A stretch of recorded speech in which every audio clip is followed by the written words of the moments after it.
آئیے کتاب رحمت سورہ الکہف اٹھائیں۔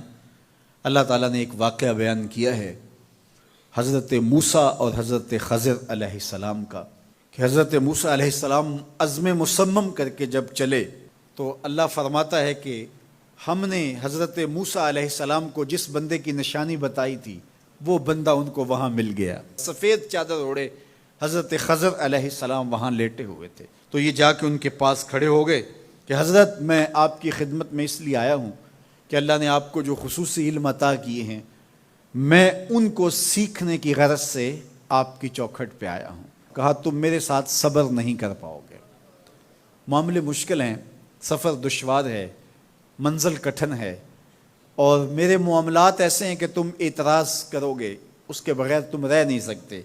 حضرت موسیٰ علیہ السلام نے کہا اگر اللہ نے چاہا تو آپ دیکھیں گے میں صبر کروں گا، اور آپ کے کسی حکم کی کسی کام کی میں نافرمانی نہیں کروں گا، کسی کام کا انکار نہیں کروں گا۔ کہا کہ اچھا شرط یہ ہے کہ جو میں کروں اس پر تم اعتراض نہیں کرو گے، سوال نہیں کرو گے، یہاں تک کہ میں خود ہی نہ بتاؤں۔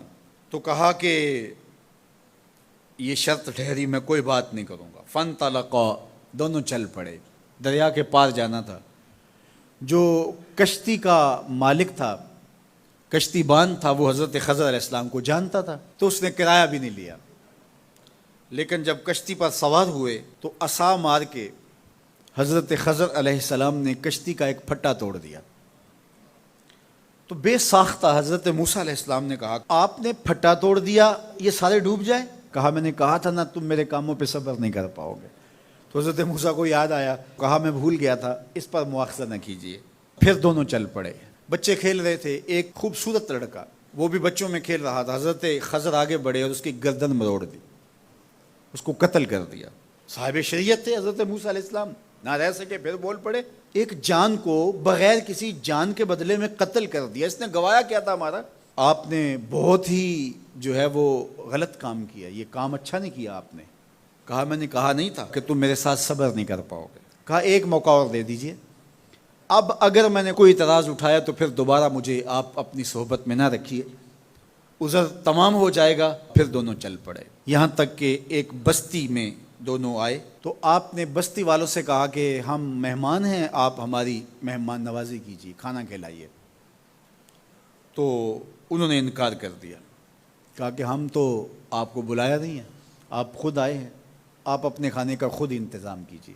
گزر رہے تھے گلی سے تو ایک دیوار گرنا چاہ رہی تھی، تو جلدی سے اس دیوار کو مرمت کر دیا۔ کہا حضرت ہم اگر چاہتے تو اس پہ اجر لے سکتے تھے، انہوں نے ہمیں کھانا تک نہیں دیا اور ہم ان کی دیواریں سیدھی کر رہے ہیں۔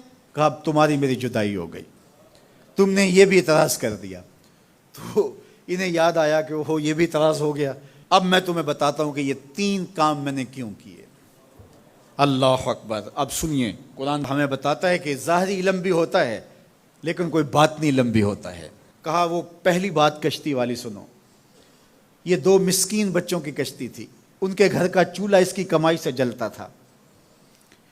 دریا کنارے کنارے ایک ظالم بادشاہ رہا تھا جو لوگوں کی کشتیاں چھین رہا تھا، ہم نے تھوڑا سا عیب لگا دیا، وہ ٹوٹی کشتی چھوڑ کے چلا گیا۔ اب وہ تھوڑے سے پیسے لگا کے کشتی مرمت کرا لیں گے، گھر کا چولہا جلتا رہے گا، بتاؤ اچھا کیا یا برا کیا؟ کہا رہی بات اس بچے کی جس کو ہم نے قتل کیا، اس کے ماں باپ مومن تھے، نیک تھے، صالح تھے، بچے نے بڑا ہو کے بہت برا ہونا تھا، ہم نے اس کو قتل کر دیا، اللہ اس کے بدلے ان کو بہتر اولاد دے گا۔ علماء تفسیر نے لکھا ہے اس بچے کے بدلے میں اللہ نے ان والدین کو ایک بیٹی عطا کی جس کی نسل سے 70 نبی پیدا ہوئے۔ دیوار کی کہانی بھی سن لیجئے، یہ شہر کے 2 یتیم بچوں کی دیوار تھی اور اس کے نیچے ان کا خزانہ تھا، اور ان کا باپ بڑا نیک تھا۔ خزانہ دیوار کے نیچے ہے، دیوار گرنا چاہ رہی ہے، کسی معمولی دھکے سے گر جاتی۔ 2 ہی صورتیں تھیں، یا وہ بچے خود اپنا خزانہ اٹھا لیتے یا لوگ اٹھا کے لے جاتے۔ لوگ اٹھا کے لے جاتے پھر بھی ہاتھ میں کچھ نہ آیا، اور اگر وہ خود اٹھا لیتے تو بچے ہیں، بچپنے کی وجہ سے وہ اس کو اڑا دیتے۔ تو ہم نے اس کے اوپر دیوار کھڑی کر دی، جب تک وہ اس قابل نہیں ہو جاتے کہ یہ خزانہ نکال کے اس کو صحیح مصرف پہ لگا سکیں اتنی دیر تک دیوار گرے گی نہیں۔ اللہ اکبر، وہ کسی وجہ سے دیوار قائم رہے گی، اور جب وہ اس عمر کو پہنچ جائیں گے جس عمر میں وہ اس خزانے کو سنبھال سکیں گے، تو پھر دیوار خود بخود گر جائے گی اور یہ خزانہ نکال کر کے اپنے کام پہ لے آئیں گے۔ میں جب پہلی مرتبہ اس کو جو ہے وہ غور کے ساتھ تلاوت کیا تو مجھے یہ لگا کہ اس کا انطباق پاکستان کے حالات پہ بھی ہو سکتا ہے، اس لیے کہ یہ بھی یتیموں کا سرمایہ ہے۔ کتنے یتیم روتے بلکتے رہ گئے اور ان کے سر سے جو ہے وہ سائے اٹھ گئے اس وطن کے لیے، لیکن میرے مالک نے اس ملک کے خزانوں پر گہرے پہاڑ اور بڑی بڑی دیواریں کھڑی کر دی ہیں۔